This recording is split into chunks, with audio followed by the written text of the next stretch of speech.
मेरा नाम तिव कुमार सोनी है। मैं ग्राम मैनपुर, तहसील मैनपुर, जिला गरियाबंद, छत्तीसगढ़, भारत का निवासी हूँ। यहाँ पर मैं पत्रकार एवं रिसर्चर के रूप में कार्य करता हूँ।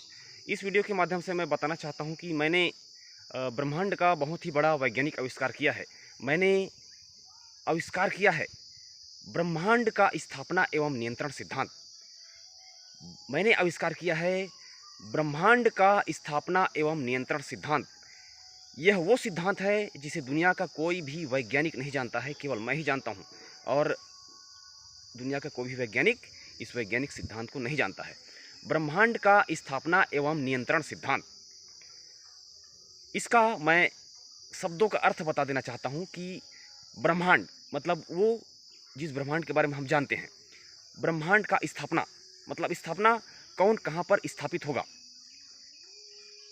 उसके बाद नियंत्रण, नियंत्रण कौन कैसे नियंत्रित होगा, मतलब स्थापना और नियंत्रण। ब्रह्मांड का स्थापना एवं नियंत्रण सिद्धांत अर्थात ब्रह्मांड स्थापना नियंत्रण। इस सिद्धांत का अर्थ है कि ब्रह्मांड में कौन कहाँ पर स्थापित होगा और कैसे नियंत्रित होगा। जैसे कि हमारी पृथ्वी जो है वो बिना किसी आधार के स्थिर है एक जगह, बिना किसी मतलब लटकी हुई है। तो आखिर पृथ्वी कैसे एक बिना किसी आधार के लटकी हुई है? उसका कारण यह है कि ब्रह्मांड के स्थापना एवं नियंत्रण सिद्धांत के द्वारा ये निर्धारित किया गया कि पृथ्वी यहाँ पर लटकी रहेगी और इस प्रकार से नियंत्रित होगी ऐसे करके। अब दूसरा सवाल यह है कि सूर्य, हमारा ऊर्जा का जो स्रोत है सूर्य, वो कैसे एक जगह स्थिर रहता है? तो ये सूर्य जो है ब्रह्मांड का स्थापना एवं नियंत्रण सिद्धांत के द्वारा अपनी जगह स्थापित है और नियंत्रित है। वैसे ही जितने भी ग्रह हैं, जैसे चंद्रमा हो गया, बुध हो गया, शुक्र हो गया, शनि हो गया, बृहस्पति हो गया, और जो भी 9 ग्रह हैं, वो सब ब्रह्मांड के स्थापना एवं नियंत्रण सिद्धांत के द्वारा अपने स्थानों में स्थापित हैं और ब्रह्मांड का स्थापना एवं नियंत्रण सिद्धांत के द्वारा वो स्थापित और नियंत्रित हैं। अब इस पृथ्वी में और इस ब्रह्मांड में जितनी भी चीज़ें हैं वो सब ब्रह्मांड के स्थापना एवं नियंत्रण सिद्धांत के द्वारा स्थापित और नियंत्रित हैं। जैसे कि हमारी पृथ्वी का समुद्र जो है उसका पानी बहते हुए ज़मीन पर क्यों नहीं आता है, या फिर भूमि जो है वो समुद्र में क्यों डूब नहीं जाता है? इसका कारण ये है कि समुद्र और जो भूमि है वो ब्रह्मांड के स्थापना एवं नियंत्रण सिद्धांत के द्वारा स्थापित और नियंत्रित है। ब्रह्मांड के स्थापना एवं नियंत्रण सिद्धांत ने समुद्र को स्थापित किया है और समुद्र को वो नियंत्रित करता है। इसीलिए समुद्र का जो पानी है वो ज़मीन के ऊपर नहीं बहता, अपने स्थान में वो स्थापित और नियंत्रित रहता है। वैसे ही भूमि,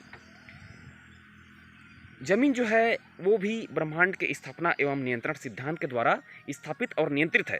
इसी कारण से भूमि जो है वो समुद्र में नहीं डूबता है, क्योंकि ब्रह्मांड की स्थापना एवं नियंत्रण सिद्धांत के द्वारा हमारी जो भूमि है वो भी नियंत्रित है, अपनी जगह स्थिर रहती है और नियंत्रित रहती है। उसी प्रकार से पूरा सौरमंडल ब्रह्मांड के स्थापना एवं नियंत्रण सिद्धांत के द्वारा स्थापित और नियंत्रित है। हमारा जो सौरमंडल है उसमें सूर्य है, पृथ्वी है और पूरे 9 ग्रह हैं।